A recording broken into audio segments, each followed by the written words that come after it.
Welcome back, everybody. Today was deadlift and the press.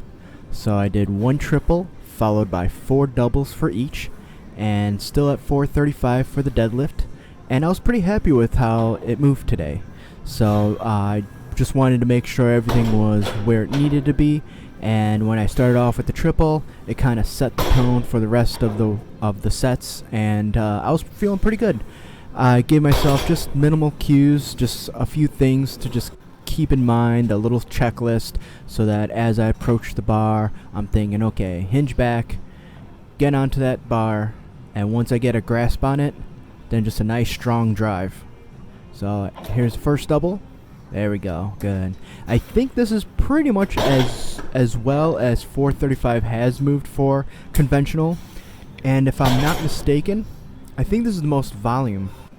Now, I could be off on that, but if I'm remembering correctly, I don't think I've ever done triples and doubles with 435. I think before, the last time I ran conventional, I believe it was only for singles. So I'm happy about that. It's feeling pretty light, and it's feeling pretty good. It was really just a matter of how fast these reps moved. It wasn't anywhere near the matter of if I'm going to get them done. So, and that was good. So I'm happy with the deadlift, and I'm more than confident that I'll be able to get to like 455, and then maybe that's when I'll start dropping volume a little bit. But for the time being, I don't see any reason why I'm going to have to make any adjustments anytime soon. So I'll be able to keep with the progression as is for at least another 20 pounds. I could throw another 20 on right now and probably get it done. But that's just kind of how it'll set up for the future. So I'm happy about that. If I can get 455 for triples, I'll be very happy. And then after that, I can drop down to maybe doubles, and then when I have to, go down to singles. But I still have 495 as my goal towards the end of this program. So we'll see if or when or how I get there. Okay, next up is the press. So on the press, I'm still at 210. And I just realized how long this clip was. Sorry about that, guys. I meant to cut it shorter. So the press, 210. And honestly, when I started off, something felt a little bit just out of place. So I still get this triple done, but as I'm doing it, I know that something's not quite right.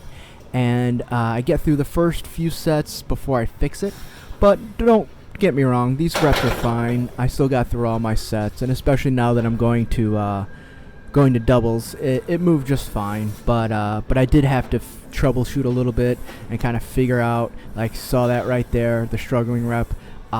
Something was a little bit off, and then the second rep was much better. I fixed it then. But yeah, just something. I really couldn't tell you what it was. Maybe it was a little bit of just soreness from yesterday. But who knows? Now, the subsequent sets moved much better, and I'm happy with them. So still being able to not only get my lockout, but also that stoppage on the chest at the bottom, I'm keeping with that as long as I possibly can. And then when it came to accessories today, I went right from my overhead press to a snatch, just a regular push press behind the head, and I like that variation. And so what I did was sets of 5, started with 135 and then 155, and then working sets were with 185, 195, and then 200 for my last set. Now 195 was a little bit slow, so I didn't want to do another 10-pound jump. And then I made a really, really big, long time return to the one-arm row. I haven't done that in so long. And I did 80, 90, 95, and 100 for 10. Alright guys, remember, adopt, don't chop.